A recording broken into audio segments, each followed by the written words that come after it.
you learn how to be a better competitor. So if you're in Texas and you play high school football, man, I mean, that's big time.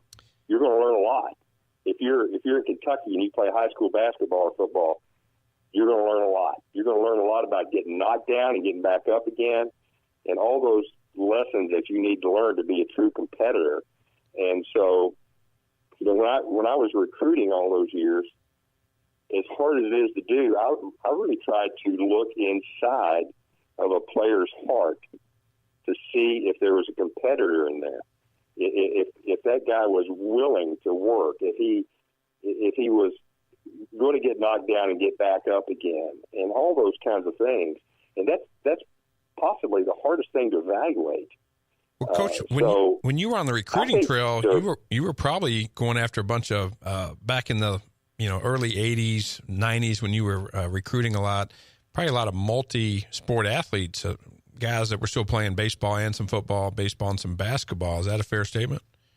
Oh, very fair statement, no question. When I think of guys like Jim Larritz and Terry Shumpert and all these guys were multi-sport stars. Terry Shumpert, who played 11 years, I think, in the big leagues, he was an all-state basketball player, but he was 6'2". So, I think he was smart enough to know, and I was smart enough to tell him, hey, baseball's probably your ticket. Now, he only hit 200 his freshman year, but, man, did he pick it up after that and became an All-American and Team USA and all that because he was an athlete and he was a competitor. So I think there's a lot to be said. I love the fact that kids nowadays can specialize, but I think there's a time in their life they need to experiment and compete in other sports because you learn so much. And I love it that guys nowadays can get lessons and they can grow their game. And baseball players nowadays are bigger, stronger. Their swings are better. Their mechanics are better. But you still have to be a great competitor if you're going to make it to a higher level.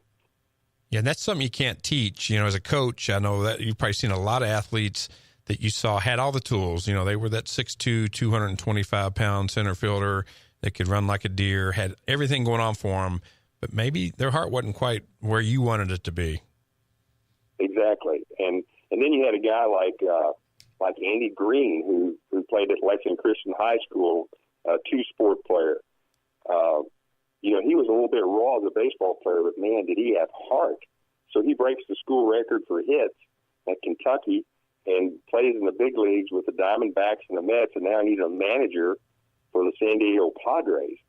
So if coaches can find that athlete that has the big heart, the competitive spirit, who's also a great teammate, now you've really got something to work with.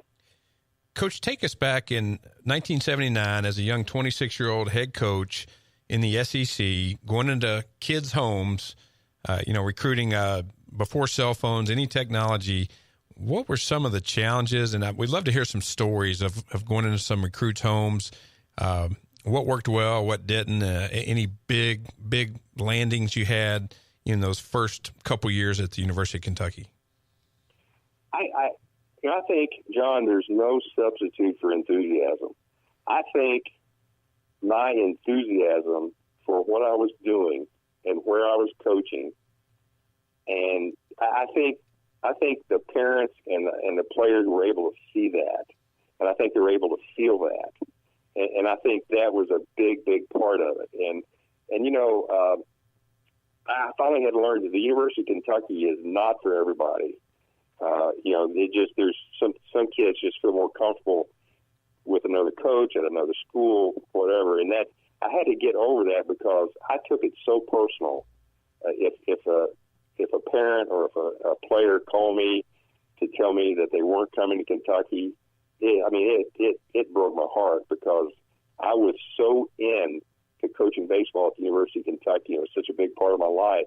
I just couldn't understand why anybody would not want to come and help me build the program here.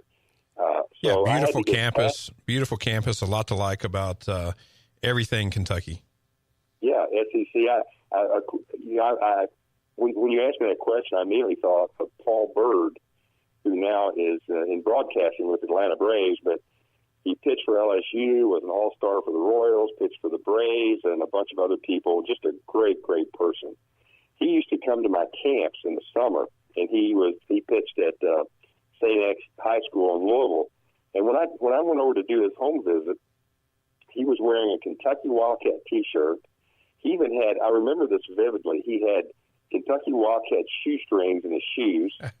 And I remember him saying, "Coach, I want you to come back to my bedroom. I want you to see some of my memorabilia." Oh, you thought you had him locked in. You thought you had him locked in, right? You thought this was a done deal. I'm sure. in. And so I go back there, and John, there's a picture of Paul and I together when he came to one of my camps.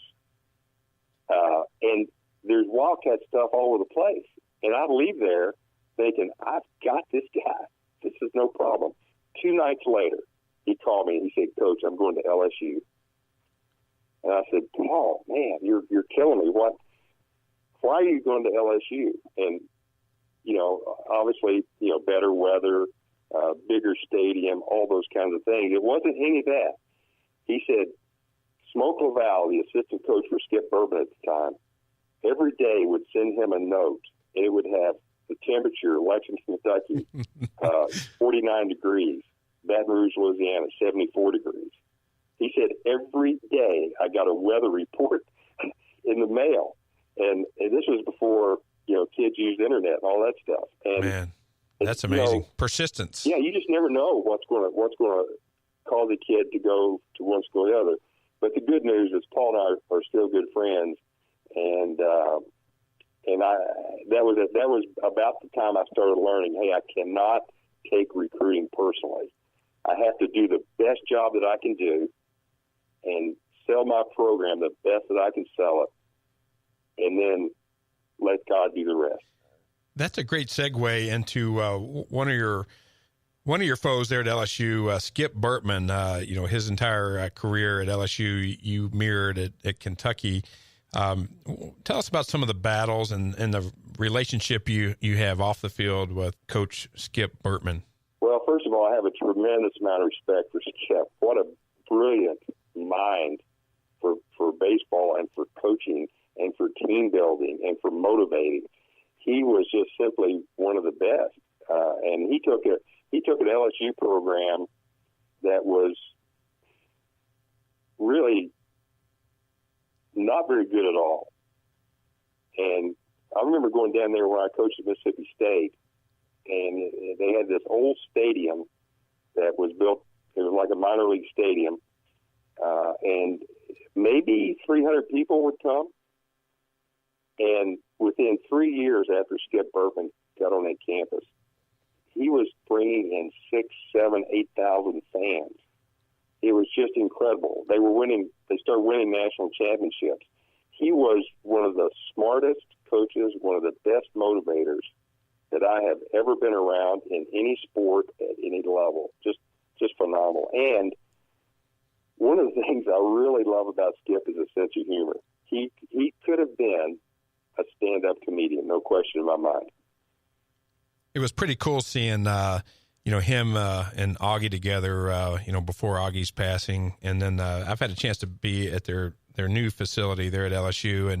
And what an honor to the collegiate game. And speaking of that, Kentucky, you can speak to how that new facility is coming along there in Lexington.